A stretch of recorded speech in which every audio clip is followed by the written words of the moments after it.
I know you're gonna dig this. BBC Three is being axed. Save BBC Three. Should we? Director General Tony Hall says that the BBC needs to save about £100 million, which is about the same cost as their Digital Media Initiative, or DMI, or don't mention it.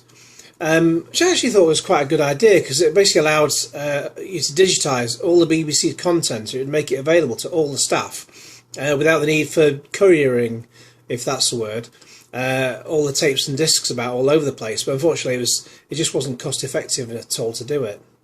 Tony Lord Hall claims he can do this by saving the £85 million it costs to put BBC Three on air.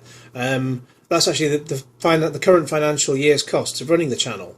However, surely it costs more than zero to make the programmes, so he won't save the whole £85 million if he still plans to run it with new content. Another option was to do this for BBC 4, but putting BBC 3 online makes more sense than doing it for BBC 4, because BBC 3 is mostly watched by people in their 20s who spend more time on their phones and tablets and all that kind of bollocks than the older generation, who appreciate good drama like Borgen and The Bridge and want to see it on a big TV screen. And we wouldn't want to crowd around a bloody computer screen to watch that. Okay, so you can get the iPlayer on a lot of connected TVs, but it's still not as good as recording it on your PVR of choice and then playing it back through a familiar system. For me, iPlayer is just something I'll use now and again if a particular recording has failed. Then there's like no other way of seeing the programme I've missed. And yes, ITV, Channel 4 and Channel 5, they have their own sort of equivalents of these, but none of them output in HD, and they're just rammed with forced adverts, which it just means I'll just hardly ever bother with any of them at any time. So by moving BBC Three online, it'll obviously mean that they reduce a lot of its output down to the bare minimum. But then that might actually strip out quality fare, like Hair with Steve Thingy and Snog, Marry, Avoid, which should actually be called Shag, Marry, Chopper for Fingers. But they probably couldn't get away with that title. There's been some good comedies on there recently, like Some Girls, Pram Face, and Bad Education.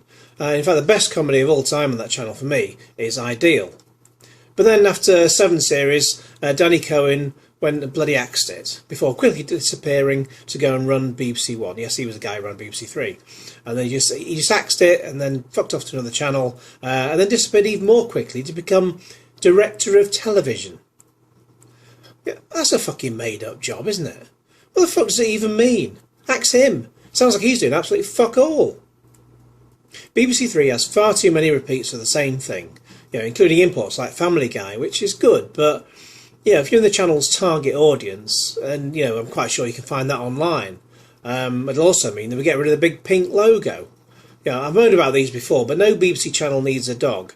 In fact, no fucking channel needs a dog, because it's just if you want to know what channel you're watching, you press the I on your remote, because obviously you'll be watching it digitally now, or there'll be some way, in case you've had like a fucking brain cloud and you've forgotten what channel you're watching.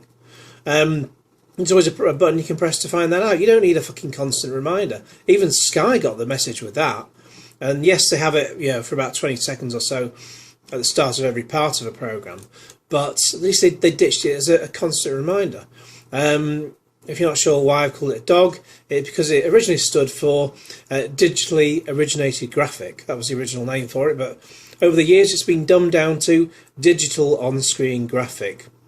Which, you don't need the word on the screen because it's a redundant word. You can see the fucking thing. So, yeah, it's Digitally Originated Graphic. That's what it used to be called originally. On the plus side, we'll get rid of that. We'll also get rid of the bloody god-awful shouty continuity announcer who just calls everyone mate. I'm not a mate. I doubt anyone is. Anyway, an announcement is due from the BBC tomorrow as to exactly what's going to happen, so watch this space. Well, not this space, obviously. Go to, I don't know, BBC website or their news channel perhaps. Something like that. Cue Genesis.